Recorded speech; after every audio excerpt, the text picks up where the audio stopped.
Hey, we're going to do what we always do. We always pray for another church in town because that's kind of the heartbeat of who we are as the Commons. We're just a part of a very diverse body of believers around the world. And today we're going to pray for some good friends. A very good friend of mine, Jackie Holgate, who's the pastor over at Mountaintop Assembly that's not very far from here. And his wife, Lenora, and actually Jackie is on a 2-week kind of vacation. So we're going to pray for them that they'll get refreshed in their time. And we'll also pray for our whole family that meets over there. So if you're the praying type, join me and we'll lift them up. God, thanks for Sunday. God, thanks for a chance for us to be together. I so look forward to being with this family and these friends. And thankful for the bond of love that we share. And we're thankful that it extends far beyond this auditorium, God. We are thankful that this whole community is filled with very diverse denominations and Christians and people who know of your love and are trying to live a life following you. And today we celebrate Mountaintop Assembly, God. Thankful for their families that meet over there. Thank you for their connection in the Navajo community. Thank you for Jackie and his story and Nora. Refresh him and bless him with your presence as he takes a couple weeks off. And Lord, I pray for the whole community over there that meets. Let us always draw closer to them as we're all drawing close to you, as we always pray, God. Help us build relationships with them. And thank you for their common connection to your love. We also pray, as always, Lord, open our minds and our eyes and our ears for what you might have for us as we open up the scriptures today. In Jesus' name, amen. All right, well, one of the reasons I wanted to pray for Jackie's church today, or the Mountaintop Assembly, is because I got to preach there this morning, which was really cool. How many of you were here a couple years ago when Jackie preached in my place here? Were any of you guys here? Wow. Man, we ran everybody off since then. That's great. I'm glad you two were here. Awesome. Jackie's a really great guy. Maybe that was a few years ago. I'm not even sure. But I was out of town. He came and spoke. He grew up in Navajo Mountain. He was a shepherd, not a shepherd. And he has a really cool story. He met Christ on the reservation and his wife down in Phoenix when he was at seminary and Bible school, and a really great member of this community. And I was golfing with him this last week because he's off. And we found a real cheap deal in this other pastor here in town named Rich over at Caney Chapel. So we went out to Elephant Rocks. And for me, golf has been a disaster as of late. How many of you play golf? How many of you are that dumb to play this sport? Raise those hands high. I see you. It's not many. Well, part of the problem is it's so steep and expensive. It's just a stupid sport. And then, secondly, it's impossible to be good at. It doesn't matter how much you play, you don't get any better at it. I don't even believe that the professionals are real. I think it's like a staged reality thing. Like, nobody is good at golf, particularly me. And Jackie said to me, I said, hey, what do you want me to speak about when I go to Mountaintop? When I was going this morning, he said, I actually don't care what you speak about. I just want you to throw a tantrum in front of them like you do every time you shank a drive. And so to honor Jackie, I actually did that. I actually showed their whole crowd today how I throw a tantrum every time I hit a drive off into the woods. And I'm not going to do that for you. Yeah, because you're not that cool. And they are.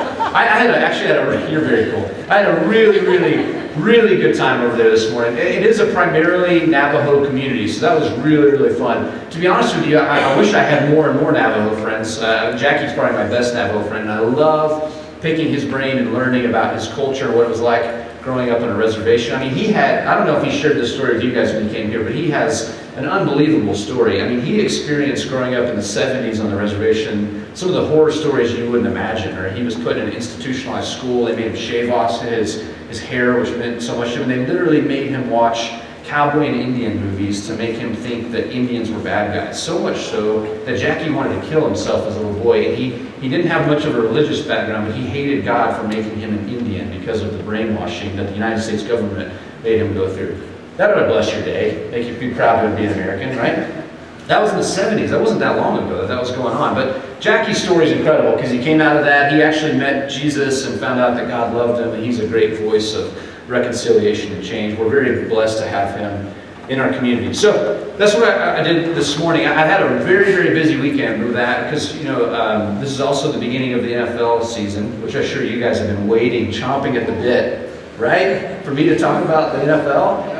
Yeah, there's a yes. I see some heads shaking and some groans. I won't talk much about it today. But the Cardinals game happened, so that's something to just let that wash over you. I'm not going to say what happened because some of you might have that T-vote. But here's the thing. I'm in kind of a dark place, to be honest with you. I missed the entire opening day of the NFL. I know almost nothing about what happened. And I'm struggling with depression. I'm trying to figure out what's happened in my life. And also, this morning kind of capped off a really busy weekend. All of my kids are like in crazy sport mania mode right now, and I'm a total soccer mom. I spent a lot of time driving my kids around to soccer and football games. And yesterday was so fun. The kids had great successes, and it was really great. And then this morning, right before I went over to speak at Mountaintop, Colt's team had made it to the semifinals of their soccer tournament, and so I was really excited about it. And I only got to watch the first half. By the time I left at halftime, it was 10-0 them, and Colt was crying on the field. And I just looked at Mark and said, "Good luck." And I just walked off and said, "I gotta go preach this church." So I'm in a dark place. My boy is hurting. I'm hurting for him. I mean, they got roughed up by this Phoenix team that was unbelievably good. I'm in a dark place. I'm just trying to make a whole lot of excuses. But here's what we're gonna do today. It's gonna be a challenge. It's one I'm really, really excited about. How many of you were here last week when James Joyner took my place when I was out of town? Were a lot of you guys here?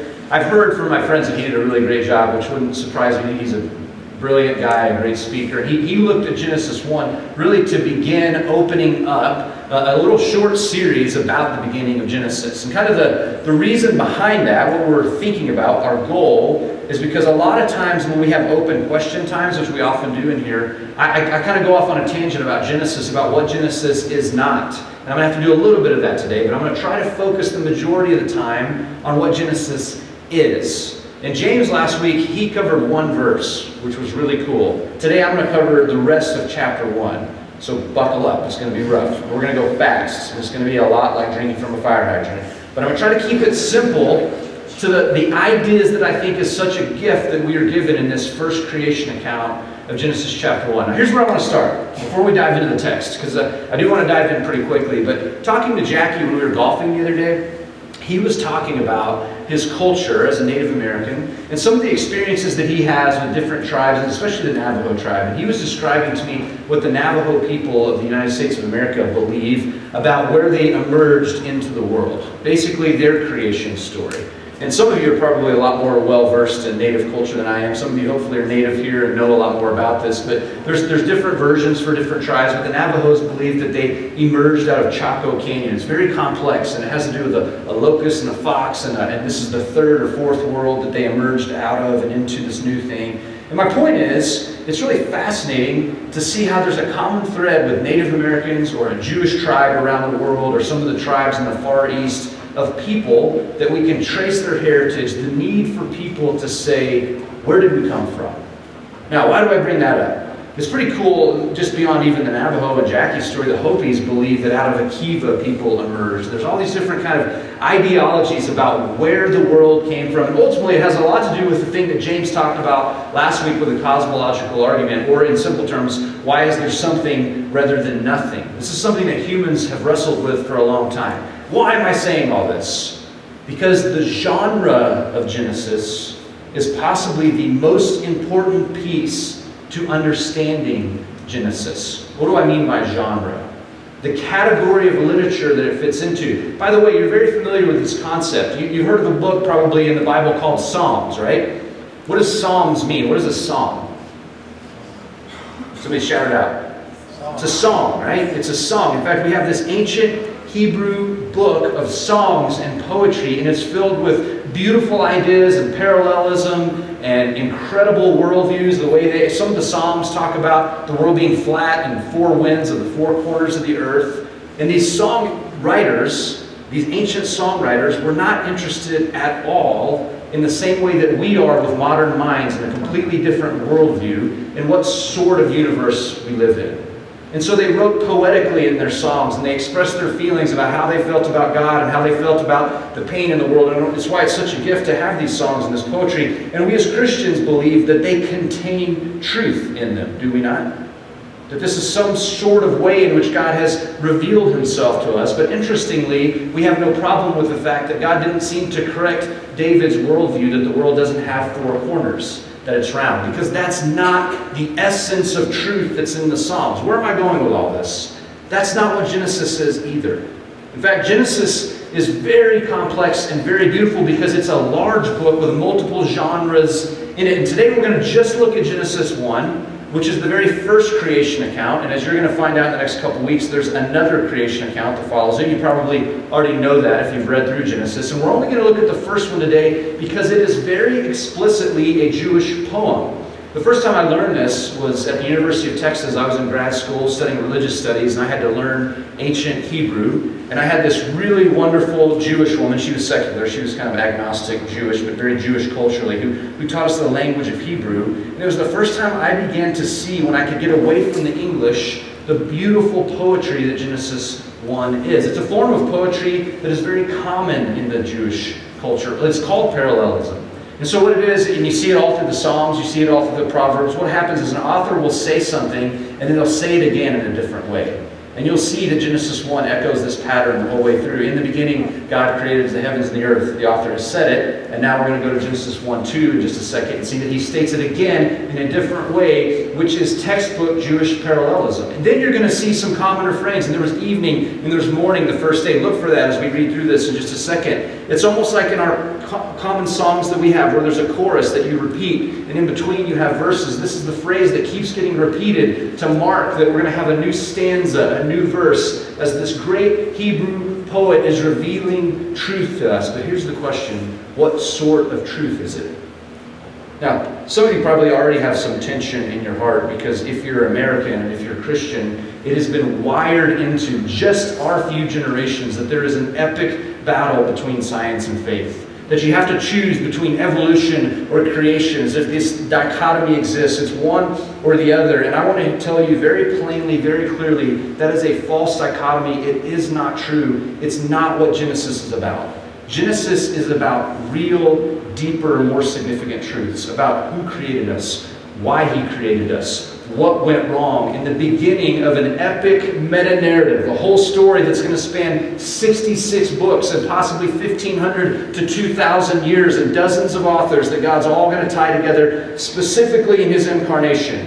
When he showed up in a human body, and we get the clearest, perfect picture of what God's plan is, and it all begins in Genesis. It's like Act 1 of a Shakespearean play. And today's going to be a little bit frustrating, because if you were students in a class and we were looking at Macbeth and we only looked at Act 1, it's a little bit frustrating. Because you don't get the rest of the story. You just get the setting. So let's dive in, because we're going to try to actually hammer through all of this. And I want to show you how the context of Genesis will open up the truth that God has revealed to us. And it's deeper and much sweeter than simple battles about science versus faith, because there really isn't a difference between science and faith, as I'll show you in just a second. This says this: in the beginning, God created the heavens and the earth. We got a whole message on that last week, Genesis 1:1. The only thing I'll add to that is I remember in the Hebrew, we actually had to memorize Genesis 1 in the Hebrew, and I remember a few phrases. Bereshit bara Elohim is the beginning of this. In fact, if you have a Jewish Bible, Genesis is called Bereshit because Bereshit means in the beginning. In fact, that's what John echoes so beautifully in John 1:1, the Bereshit concept. In the beginning, the Word of God, the Logos of God, Jesus was involved. But here, Bereshit bara Elohim. Elohim is the name of God, and it's very curious because Elohim is plural and not singular. We'll get back to that in just a second, but I want to point out, first of all, that bara, this Hebrew word, is translated create in almost every English translation, is interestingly not translated that way the rest of the Old Testament. It's the only place that they translate this Hebrew word to mean create. Everywhere else, it has this beautiful term that means fattened. In every other context, this word, bara, or all of its cognates, all of its different forms in Hebrew, means to fatten something up. And yet a lot of people were uncomfortable with that in English, so they thought maybe create would be a better way of saying this. But the reality is the nuance of the Hebrew word has something to do with fattening it up. And that was a good thing in their culture, to fatten a calf. The fattened calf was the sweetest calf, the best food. So it was like sweetening the pot. He made it amazing. So there's already this element that removes us a little bit from the idea that this is the solo story about historical events where God created the earth. And I'm going to show you how that's an impossible view in just a second. God, Elohim in the plural. And this is where I want to introduce to you a very difficult but important concept. When we start to talk about genre, if we're talking to Jackie about a Navajo creation myth, or we're talking to a Hopi about the Hopi creation myth, or if we're talking to maybe more specifically important to someone from about 1500 BC who lived in Babylon instead of Israel, the neighbors of Israel, they also had stories about where we came from.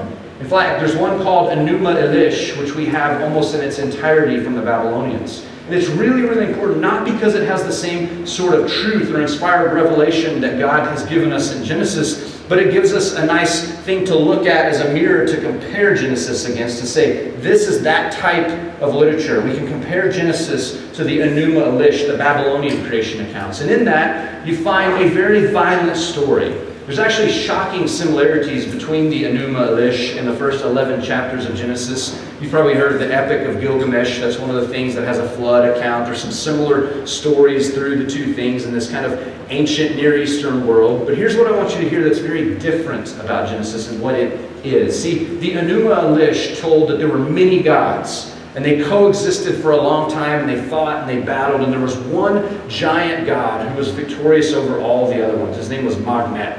And he was able to kill all the other gods, and out of their bodies and out of that violence, he hovered over the waters that covered their dead bodies, which you might recognize from Genesis.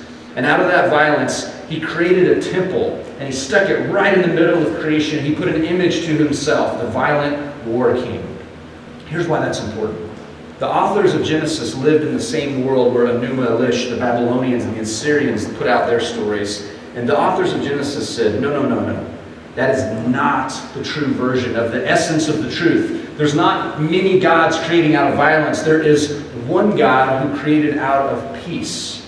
And they use this word Elohim because what happened is they took this concept that all the gods could be put into one God. There was one God bigger than all the gods. The plurality of the word is the magnitude of the word. That God is bigger in the fulfillment of all plural gods. In fact, they take it farther in Genesis 2, which we'll look at next week, to make it very clear who this God is that's bigger in the fulfillment of all gods. Elohim, in plurality, the biggest God conceivable, created with a spoken word and out of peace and not violence, and his spirit or wind hovered over the waters. And the parallelism begins. Now the earth was formless and empty. Tohu bilbohu. This is really interesting. These Hebrew words are actually not Hebrew. These are clearly Assyrian words. There are no ancient Hebrew words that end in a U or the equivalent in the English language. And these are actually the names of gods that people would have recognized, and saying that he hovered over them in a superior story to these old versions of mythology. And it says, darkness was over the surface of the deep, and the Spirit of God was hovering over the waters. There's been a lot of ink spilled by Christian and Jewish thinkers of the years about God's Spirit hovering in peace over the creation, the fattening of this thing, this kind of idea that there's a progression about to take place. In fact, if you don't hear anything else today, I want you to hear this about Genesis 1. If you've ever been to a symphony that starts with a small solo and builds slowly over time in a crescendo until you get to the powerful finale of that symphony, and you've never been moved with that music, then you've never really caught the essence of this ancient Hebrew song. It begins with this easy, simple verse 1 parallelism. It tells the story again with a few sentences. It's going to retell the story in the first 3 days. It's going to tell it again in this kind of arching crescendo in this song that I don't want you to miss. Here's verse 3. And God said, let there be light. And there was light. And God saw that the light was good, and he separated the light from darkness. Now, N.T. Wright is somebody that I really admire a lot of the things that he thinks about. One of the things that he wrote recently is a book called Surprised by Scripture. And he pointed something out that's so obvious to me that I've never noticed before. But he pointed out the power of the word let in Hebrew. You know, so often I've focused on the power of God's word because that's a good thing to focus on. And I think of the Garden of Gethsemane when Jesus said, I am, and it knocked over 600 Roman soldiers because that's the same voice that spoke creation to me. But I often forget the passive nature of the word let. It's in the Hebrew. Let there be light. Let it unfold. Let it happen. The reason I bring that up, and you probably already know this, but I'm a huge fan of Big Bang and evolution and modern science. I don't think we have it all figured out yet, but I think it's beautiful, and I think we learn more about God as we just catch up to his great mind. And the idea of this Hebrew word having this almost passive idea of let the light happen, let the things unfold that are about to go on through this song, to me kind of captures the beauty of evolution. Don't be afraid of that word, by the way. This word change. In fact, I was trying to think of an analogy to this that made me kind of fall in love with the process of understanding God's ways in evolution. I was remembering when I was in high school, I had this computer math class, which was, high school for me was about 20 years ago. That dates me young or old, depending on who you are. And we had computers in our classroom, which was a big deal. We were kind of the first generation that would have a computer in there. And we learned this programming code called BASIC. And so you probably are familiar with some of these kind of terms. We would type in really basic loops. We would say line 10 and do this and loop around. You could make little simple programs. But I really caught on to it when I was a senior in high school and I was programming things. I would make little video games. But we had this idea in our classroom. And I programmed this little simple candle made out of graphics. And all it was is I made it where if you push the space bar, this little burning flame would blow out and you just see a little trickle that looked like a smoke flame came up from it. Amazing, right? I should have gone to the video game industry. But here's where the real genius comes in. I don't want to brag.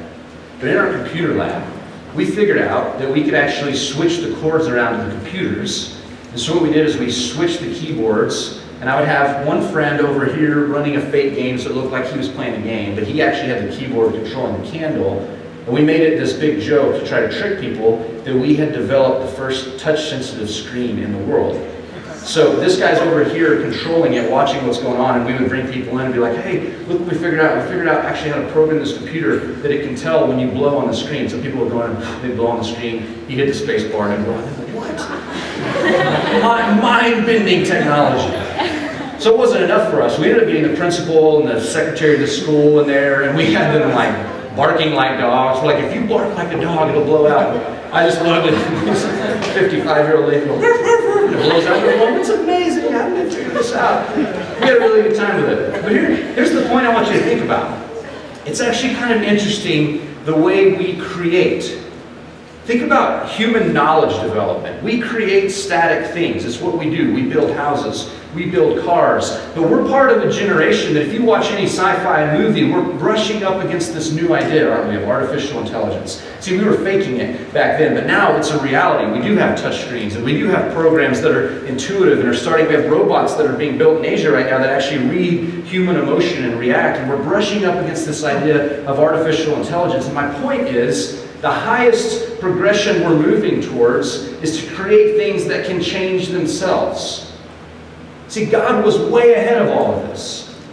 See, we've wanted in the modern era, which we're far gone past, we've wanted God to be like humans and put him in our box and say he must create statically like we create. And what we're finding out is he's been ahead of us for a long time. He can create better than that. He can create a tree, and he can create a species, and he can create nomically regular laws, which means static physical constants, which makes a universe which lets there be light and lets things emerge from the ground, and they evolve and they transcend and they become something better than they were before. And by the way, it's filled with death and messiness and blood and all the dichotomy of the story that's going to unfold in this story. So I just wanted to focus that, to me, part of the beauty of the let is the idea that God is way ahead of wherever we think we're brushing up against. He's created the ultimate artificial intelligence, and it's a beautiful thing in me that points to God when I see that he creates things that evolve, things that adapt and change. I think that's great. And there was evening, and there was morning the first day. It's the first time we get our chorus. And God said, let there be a vault between the waters to separate water from water. So God made the vault, and he separated the water under the vault from the water above it. And it was so, and God called the vault sky, and there was evening, and there was morning the second day. So we got our next verse, and it's about an ancient worldview. This word vault in the NIV, you might have firmament if you're reading another translation, is exactly what people in about 1500 BCE believed about the world. See, they looked at a dome, and they believed there was a flat earth and a firmament up there, and they actually believed that they actually couldn't even tell that the moon and the sun were different sizes. Because, by the way, one of the most amazing mathematical coincidences in our universe is that the moon and the sun appear to be almost the exact same size. Now, we now know that you could fit 1 million Earths inside this sun that's 93 billion miles from here. They didn't know that. They thought they were equal, the moon and the sun. They had no idea. They thought they were fixed in the sky. They couldn't figure out what planets are. These were all foreign concepts. They believed there was a firmament, a vault, and the authors of this poetry are speaking that language. And it's kind of hard to translate into English, but let's keep cruising. And God said, let the water under the sky be gathered to one place, and let dry ground appear. And it was so. And God called the dry ground land, and gathered the waters he called seas, and God saw that it was good. And we enter into another poetic phrase that this beautiful author is telling us. It was good. And I don't want you to miss this, because this was really important about 1,500 years later.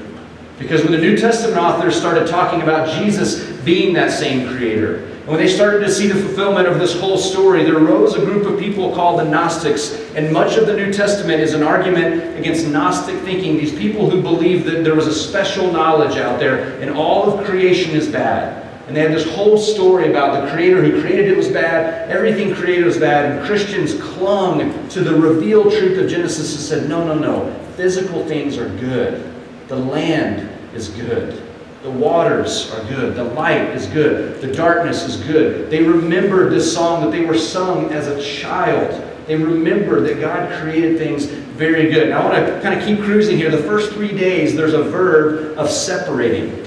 That's the way this song is structured. God separates for 3 days. He separates the day and the night. He separates the dryness in the land. He says, let the land produce vegetation and seed-bearing plants and trees on the land that bear fruit was seeded in according to their various kinds. And it was so. The land produced vegetation, plants bearing seed according to their kinds, and trees bearing fruit with seed according to their kinds. And God saw that it was good, and there was evening, and there was morning the third day. I love the scene. I know a lot of people hated the movie Noah. I loved it, and I love the scene when Noah's in there, and they're kind of gathered around this fire, and he actually starts singing to them and telling orally the story of Genesis 1. And they actually show, the filmmakers decided to use that as a chance to show at the same time images of evolution taking place, and this progression as this orally passed down important truth was passed to his children about God making a good earth and God letting it happen. Now we're going to transition. There's a break, and numbers are a big deal to Hebrew people. 3 is the complete number. So there's 3 days of separating, and there's 3 days of filling. Now for time's sake, I want to kind of rush through to the end of this just so we can get through the chapter. But for the next 3 days, you'll see the same phrases repeated. There was evening and there was night.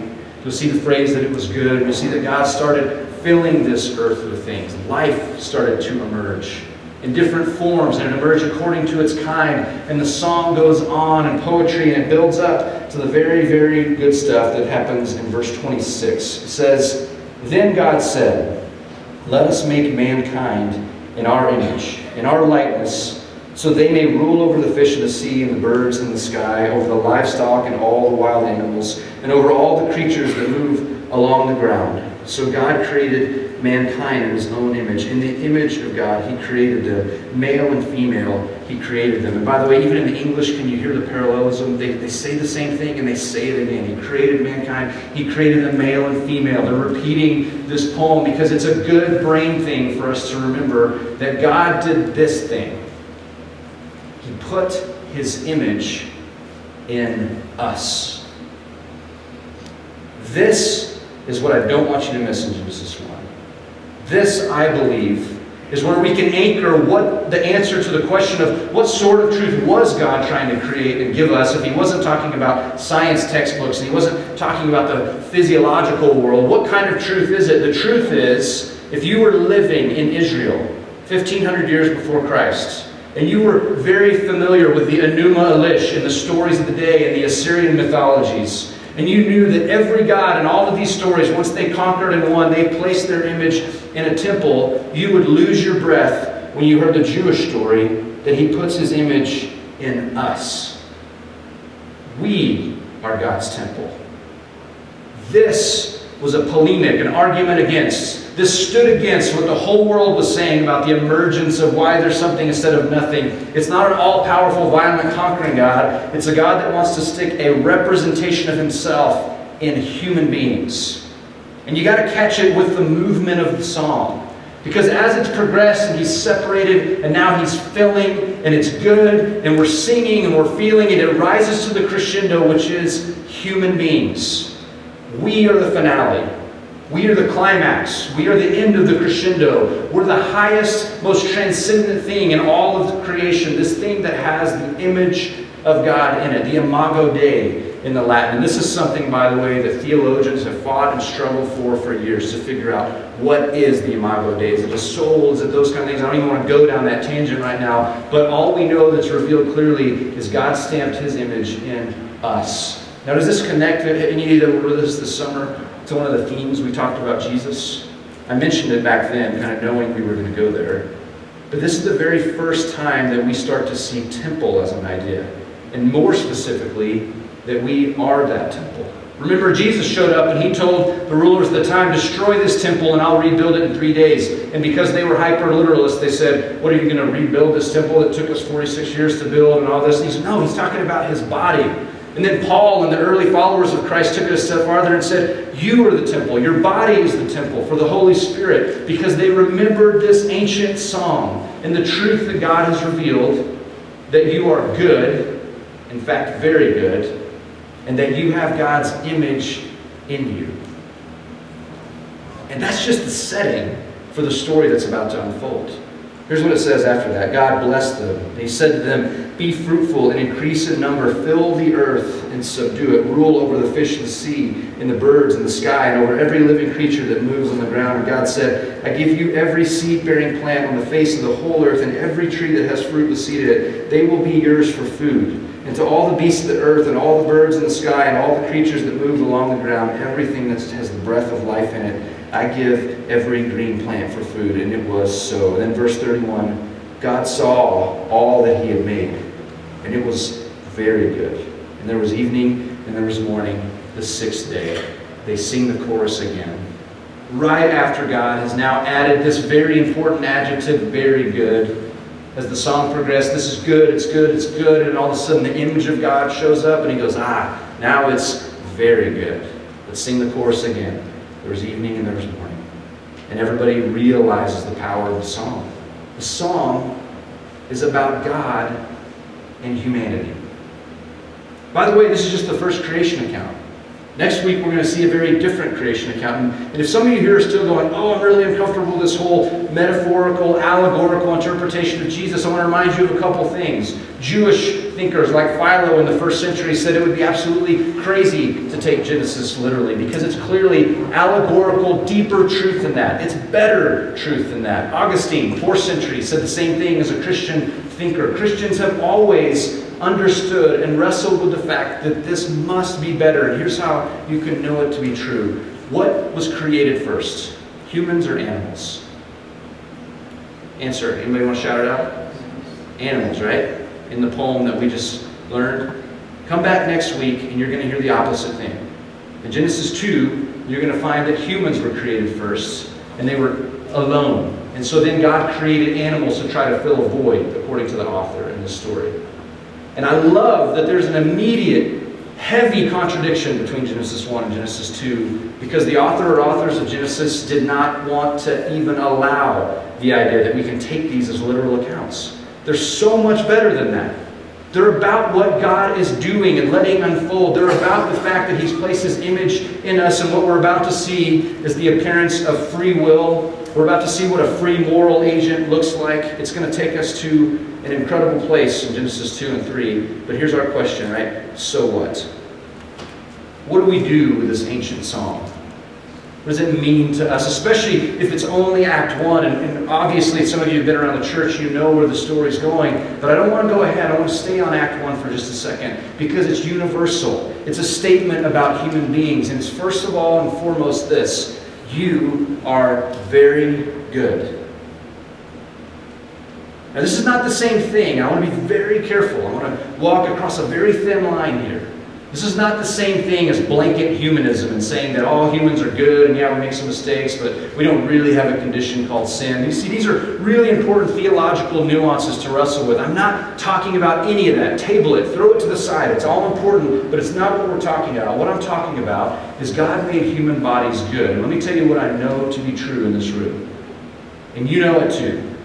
The statistics would say that there are 40 to 60% of people in this room that absolutely hate their body. And it's a lie. God thinks of you and your body and his beautiful emergence and all of the greatness of his mind. That what would come forth would make him say, that is very good. I'll even put my image in it. It'll be my temple to the world. He has that kind of pride in your body. Now, I know some of you in here don't wrestle with these things, and it might be a disconnect to even go down that path, but I know there's a big chunk of people in here that you need to be reminded and tell yourself again that God made you wonderfully. Another song later on says that we're fearfully and wonderfully made, Psalm 139, right? That there's something good about the way we're made. And I want to start there because if we don't begin there, then we're going to completely miss the drama that unfolds next, and we're really going to miss the complete redemption that brings us back to a place of being cherished by God. See, to me, one of the things that I like that's subtle in the crescendo of this song is God's enjoyment of creation. In all of its rawness. I love the fact that God says this is very good. He enjoys what He has done. He's proud of His work, and that's very, very true of you. You are loved by God. Now, you're not going to get that explicitly from this poem, but you're going to get it from the rest of the story. That you're so cherished that, as you know, God will do everything to tear down every barrier to keep us from knowing Him and knowing Him intimately. I can't wait to dive into next week the way He paints the picture of what our relationship with Him was created to be like, what the story is ultimately about. But here's what we're going to do. We're going to come to communion today. This is a difficult topic for some people, I know. And by the way, I should have said this at the beginning. I often say it. It's worth repeating over and over and over again. As we talk about some of these controversial elements, for some of you, for some it won't be controversial at all, you need to understand that it's okay to disagree with me about these things.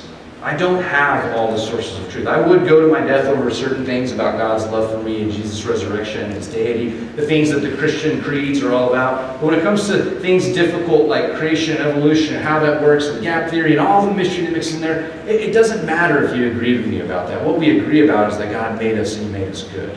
That's a point that we share in common, and it's clearly the truth of Genesis. We're going to come today to the communion table. And if you've been here before, you know communion we celebrate as an open table. We believe Jesus' table would be open to all. And we also celebrate it as an optional time. There might be many reasons you choose to abstain. But one of the things that happens in the sacrament, which is above all mystery and beautiful, one of the things I love about it is the diversity through which it has been practiced throughout 2,000 years of Christianity. But there is a mystery in which one thing in common that we can agree on about this sacrament is that God is in it. That in some way these physical elements connect us to God specifically through Jesus. You know, Jesus dreamed this up the very first night when He implemented it. He took these physical elements of bread, which for a Jewish tribal person, they would have had connections to the land and the emergence and God's filling and God's separating. All these concepts would just be in the background of their brain that we don't often have. And the wine and all the goodness that is produced, the joy that wine represents. And Jesus is saying, I'm that brokenness. And He's saying, I'm the temple that's broken for you. And He fills all these storylines together. And He says, do this in remembrance of me. And Christians have done that in a lot of different ways for a long time. But what we recognize is when we take these elements, which you're invited to do, we are in some way receiving God's love into us. And today the challenge is we think about this ancient, world-shattering, can you think of a more impactful poem in the history of the world? Think about the scope of the Jewish scriptures and how far and wide people have talked about the Genesis account. And this song has echoed down to us to tell us that you are made very good. You are to be celebrated as God's image. So I want you to take that conversation to God. As we take these elements as a remembrance of His broken body and ultimately His love, that we can be forgiven of sins, they can be washed away. I want you to wrestle with that question about how you actually feel about creation, how you actually feel about human bodies, how you feel about your body, and how you were made. Take that conversation to God. Let me pray over these elements. God, I thank You for the gift of this true ancient poem. I thank You for its strong disagreement with the surrounding cultures, that You used a human author to convey a deep, real, tangible, spiritual truth, that You made this universe and You made it good. And I thank You, God, for the art of Genesis 1. I thank You for the emotion, the rising song that leads to the truth of who we are in you. That you made us very good. So good that you would reside within us in all the mystery that is. And Father, we come to the communion table today with the very precious gift of looking backwards at Genesis through the lens of your fullest revelation in Christ. And what a gift that is, God, to already know that you had broken your body and spilt your blood, that the central piece of the whole narrative would be in your actions and not ours. That you would restore us to this relationship that we'll see so clearly in the next weeks.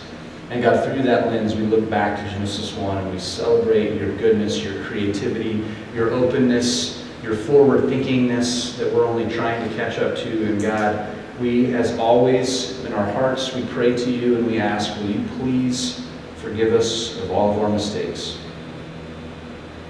God, will you please, with your great love, wash away the stains of our iniquities by your broken body and your blood. And Father, as we receive these elements, we also, in some mysterious way, receive that gift. And I pray you commune with us in your tangible, real presence here. And I pray that you will have conversation with us about how you feel about us. We love you.